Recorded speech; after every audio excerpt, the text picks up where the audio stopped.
My name is Pete Belyea. I'm the CEO and president of CXtec. We're located in Syracuse. If you don't know us by our name, CXtec, you may know us by Atlantic's Global, which is an organization that we acquired about 18 months ago, well known in the industry for IT asset disposition, as well as Cable Express, which is actually our legacy organization, a division that specializes in high-end optical cable. And together, all of us become CXtec, and we're headquartered out of Syracuse. We're about $250 million in size. We have a material office outside of Atlanta, as well as global presence throughout the world. Collectively, we serve a lot of the customers that you may be aware of or work with. We have for almost 40 years. We've been in the secondary market space, IT asset disposition, as well as pro services and other type of IT asset management tools. So I want to talk a little bit about redefining your approach to IT strategy. And exactly what do I mean by that? It really nets down to taking control of your environment. You know, no longer is the IT organization like it was 10, 15 years ago, relegated to the basement. We were kind of told what we needed to do and how we were going to do it. You know, we're kind of now in the driver's seat. Every single one of us is out there. We're part of a strategic initiative within our organizations where we have a seat at the table. If IT is not involved or IT is not engaged, things typically just don't happen. Now, the problem with that is, and I'm to blame as a CEO of an organization, we're being asked to do more and more and more with not a lot more in our budgets. You know, if we don't get these, we get these great ideas that all of the business leaders within our organizations come up with, but they want it done for about the same amount of money as we spent last year. Now, every once in a while, a business unit will come up with an opportunity where they have funding that they'll drive into our organizations and help us fund projects that are there. But by and large, budgets are tight.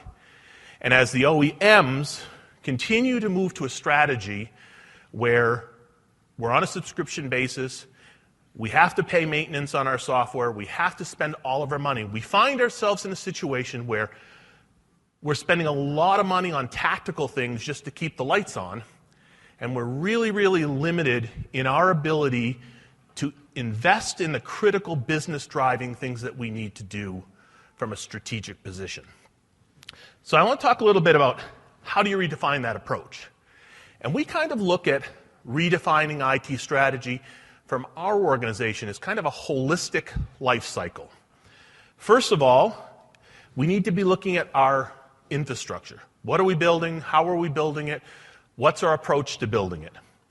And then there's services. How are we supporting the organizations that count on us day in and day out? Maintenance. How do we get there? How do we do it? How do we propose getting it done in a cost-effective way? And then at the end of the life cycle, or the beginning of the life cycle, depending on how you want to look at it, is IT asset disposition. How do we responsibly take care of the products that we have installed in a way that protects security and, in some cases, helps us recover value from those products? So I'm going to take you on a little journey through this circle. Focusing first on infrastructure. And when I say infrastructure, I'm thinking server, I'm thinking storage, compute, I'm thinking the infrastructure that underpins everything, whether we're delivering services from the cloud or delivering services from our on-prem cloud and IT infrastructure. So from a hardware perspective, and you can debate this, I debate this with our marketing group all the time. They like this slide. I'd play with the lines a little bit, maybe more to the right. But generally speaking, when you first install your hardware infrastructure, what you end up with is, if you're going to have a problem, that's usually where it's going to happen. Right out of the box, it's a challenge. You burn it in, the headaches with getting it up and running, and then the infrastructure becomes stable. And then the OEM, regardless of who the OEM is, comes to a point where they're saying, okay, we need to move the next generation of product into your infrastructure, whether you're ready or not. That's truly whether you're ready or not. And we're going to stop selling the things that you have. And I've got a couple case studies I want to talk about at the end of this particular segment that it kind of shows that. And then at some point they say, okay, if you've managed to get by with not needing to expand, we're going to stop supporting. That's at some point even further to the right. But in the reality, a lot of the products continue to run, and if you take a strategy of moving them to second-tier positions within your network or to the edge of your network, or second-tier positions in your computer storage, there's still a lot of runway left in the products that are there. So as we talk today, you're never going to hear me say there's one solution to how you approach it. It's always about a hybrid solution. It's how do you blend the options that you have to save money on the things that are just delivering everyday run rate storage, run rate compute, run rate edge delivery of your network, and invest in your cloud migration, invest in the high-end apps that you need to do in your budget to be able to move it forward. So it's a case of really taking everything you have, blending it all together, new manufacturer refurbed, secondary market product, and then coming up with a solution that saves you money by putting the most cost-effective products in the right space within your environment. So I'm going to take you through a couple of quick case studies, because I like stories because it helps me understand exactly how things work. So the first case study that I have in this hardware space, and it's kind of a combination of hardware and professional services, is a financial organization, pretty major financial organization, you'd recognize the name. They spun out a business unit, went out to an equity group. The equity group was now taking it off-prem out of the financial institution's domain. And as part of that spin-out, they had a really tight window in their transition services agreement, their TSA, to get out of Dodge, so to speak. So they moved it forward, and they went through the traditional approach of how do we do this? They worked with the VAR that had been in their legacy parent company, and the option that came up was way outside of the cost window that they had and the time window that they had to make the transition out of the parent organization by about 4 months. In this particular organization, they were being penalized $10,000 a day after the end of the TSA, in which if they weren't off the parent system, they had to pay back the rent on this thing. So they weren't able to do it through their traditional means because of lead time, because of cost. We came into this particular environment, came up with a blended solution of Dell PowerEdge, NetApp, Citrix, Veeam, the whole process of products that were there. And in this particular case, we're able to beat their lead time because we were doing blended solutions in this particular case, beat their lead time by almost 2 months, and save them $1.1 million in CapEx over what the other proposals were. But as importantly, the original proposal that they received had them way outside the power spec of the environment that we're in. So we're able to meet a lot of different demands in a very, very quick and concise way by taking a non-traditional approach to do it.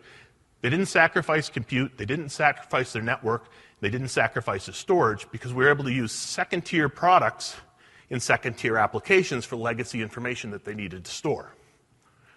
The second one that I want to talk about, this is kind of a really cool one. This happens to be a large governmental lottery.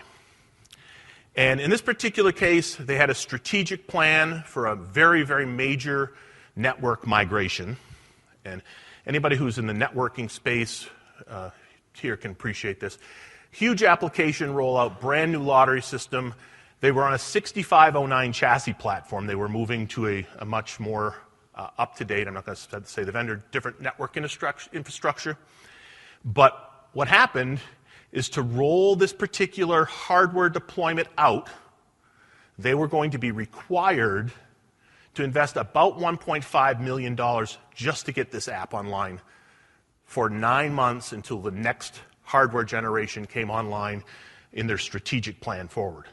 So instead of going through and doing a forklift upgrade to support this, we came up with a solution that allowed them to upgrade the soup engines within their Cisco environments and some blades, cost them $88,000 versus $1.2 million, which was the forklift upgrade that they had been pitched. So what that did is it kept their strategic project online, rolled out the environment that they needed, and met the needs of their end user customer base. So that's kind of a couple of examples in the blended solution from a hardware. So think about your approach from that point of view. Now let's talk a little bit about services and maintenance. So on the services side of the puzzle, there are not a lot of people, my guess, that have in their organizations lots of surplus bandwidth within your organization, particularly when it comes time to go through the nuts and bolts, day-to-day environments that you have. There's a lot of work that happens that just day in and day out takes your ability to deliver strategic solutions here. And never think of services or professional services in the context of, elimination of staff. I see this as augmentation to get some of the nuts and bolts of stuff done, or specialty expertise brought to bear, so that your schedule goes from looking like this to looking like this when it becomes time to be able to get things accomplished. Because if we can help you take away some of the day-to-day activities that are happening in your environment on a contract or spot basis, you can then use your own team's talents to focus on the strategic initiatives that you have within your IT organizations and move that ball forward. Case study here, really quickly, just talking about this. This happened to be a mid-tier college. Their CTO actually resigned. The new CTO joined the organization. And in joining the organization, one of the first things most of us would ask is, what's the plan? Where are we going? What's the roadmap? All that stuff. And within about 3 weeks, he realized there was no plan, there was no roadmap. And the president of the university was talking about all the things that they needed to add to the university to make them competitive from a student recruitment point of view. So he talked to his team internally and says, okay, we're fighting fires all day long. How are we going to do this? So in this particular case, they brought us in to come through and really assess their environment. And this was a top-down assessment, really traditional consulting engagement that you'd see. But what we did is we looked at their storage, their compute environments, their wireless environments, their student experience, their systems that were there, and gave them a deliverable that said, okay, this is where you are, this is what you want to do, this is the roadmap to get there. And in the course of that, also to help them from staff augmentation, from a professional services, to help them speedily get through that process. So look to whomever your partner is. This is a great opportunity for you to augment your staff in a way that lets your talented people on your team push forward in an environment that can be used for strategic things versus the day-to-day nuts and bolts. Now, maintenance. This is one of my favorites because pet peeve for me is every single budget cycle I see reoccurring maintenance, I see software support, I see hardware support, and how do you go and engage in a way that really makes sense? The OEMs would have us believe there's only one option. There are several people here.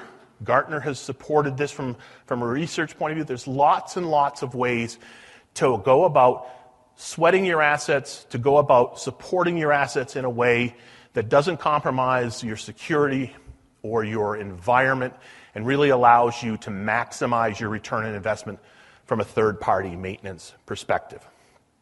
Now, when I talk about this, again, it's all about hybrid maintenance. It's about no one solution to get you from point A to point B, because we need the OEMs, we need the software patches, we need the ability to stay current with the things that are there. Anybody who tries to sell you third-party maintenance and says you're going to get software patches, or you're going to get fixes, or you're going to get intellectual property from the OEM, run as fast as you can, because nobody should be able to make that claim unless they're a partner with that particular OEM.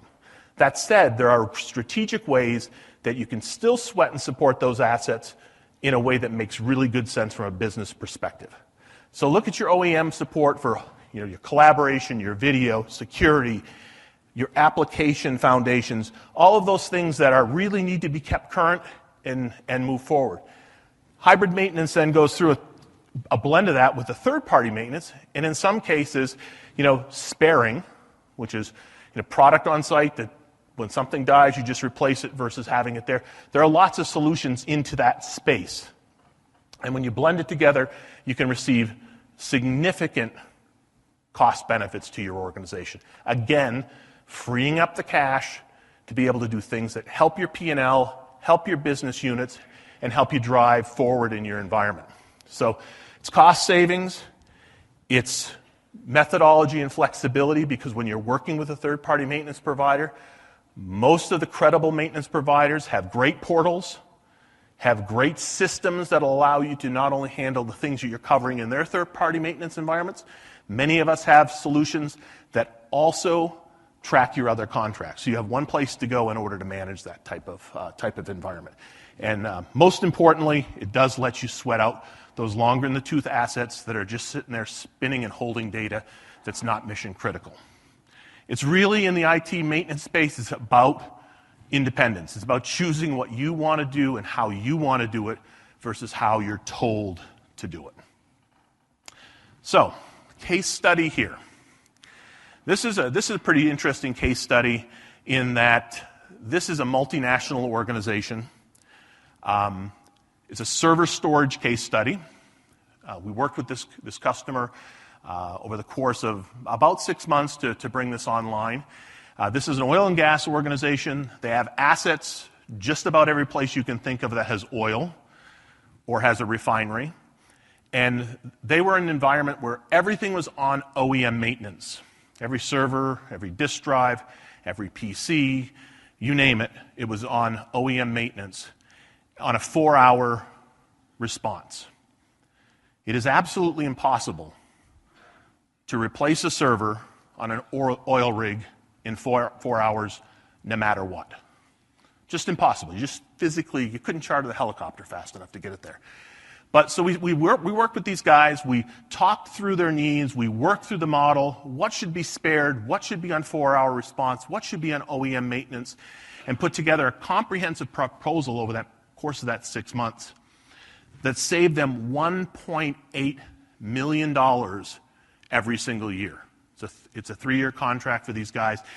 It is a truly material savings that they were able to then take that money out of their every single year expense budget and use those dollars for something else. It really is a viable option for you. So now if we're looking at what we saved and stressed on secondary product or blended solutions on your hardware, some staff augmentation, and then third-party maintenance, you really are starting to see an opportunity where you can shift dollars in your budget to move them to spaces that are all about generating return to your customers, whatever department that might be, and increasing the company's bottom line. So the last piece, or sometimes I consider it the first piece of the puzzle, is IT asset disposition.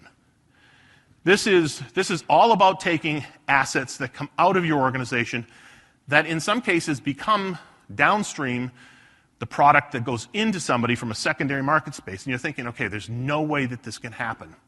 But every single person in this room has a different refresh cycle. Every single person.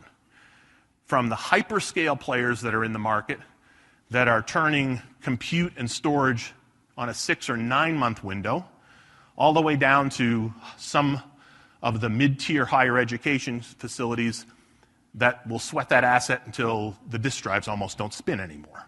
So that continuum of product really allows you to get potential value back on it. There's a word of caution here, and I'm going to steal a slide from Matthew Bracey, who is a Gartner analyst that I saw. I said, I have to have this. When you're dealing with IT asset disposition, don't play pink slip roulette. Because nothing will get you fired quicker than to move an asset into the secondary market or to a player where it ends up in a landfill, your data gets exposed, that puts you in the news. So find a partner that carries the right industry certifications and has the right skill sets to wipe your data. This is no small matter. You all understand that. But you'd be surprised at the things that happen in the world that we see where you would think people would not make the mistakes. We had a very large financial institution who did, this was a network takeout, shipped a whole bunch of network core equipment and routers and stuff to us. Yes, everything is clean. That was the certification they made to us. I get a call, I didn't get a call, but we got a call from our testing facility and said, oh my God, there is a complete set of IP schemas, all the configuration, everything for this very large national bank was still on the boxes that we received. I mean, so we very quietly picked up the phone, had a conversation with the people who shipped it to us and said, do you want to employ our services to clean these devices for you, or do you want the devices back? Because we need one of those two decisions, because you can't do that. The same thing happens in disk drive facilities, and especially in the hyperscale space. We do tens of thousands of drives a week from a data erasure point of view or certificate of destruction point of view. But a lot of those products are really good. So here's an interesting case study on recovering assets. So there was a very large rideshare company who had made a foray into the China market space. They built data centers. Data centers were up and running. There was a political change that happened, and all of a sudden they were persona non grata as an institution within China. So what do you do when you've got millions of dollars worth of data center investments and data that's out there that you need to repurpose and try to recover assets? So we were hired to go in. We sent people in country to go in and certify that the product had been erased. We did the erasures in country. We did the decommissioning in country. We moved product to one of our facilities in Asia in country, and then we're able to take that product and sell it once it was cleaned and certified that it was erased. And we recovered several $1 million worth of cash for this particular organization that would otherwise have been left in place after it was there. So whenever you're looking at your infrastructure, don't assume that there's no value there. Because it's about timing, it's about how you take it out, it's about the value that's there, it's about your refresh cycle as compared to somebody else. So that's kind of the fourth element of strategy, is making sure you get the money back you need from those assets. So what should you be looking for in a partner? So I kind of look at it from this vantage point. You need to be looking for solutions at scale. If your partner's too small, they're not going to be able to do what you need to do. You need to have the breadth of both products, financial resources, and skills that are there. Product diversity. Are they a one-horse pony? Can they only provide you server, only storage, only networking? How can they do that for you? What is their service delivery model? What can they do for you? How flexible are they? How long have they been in business?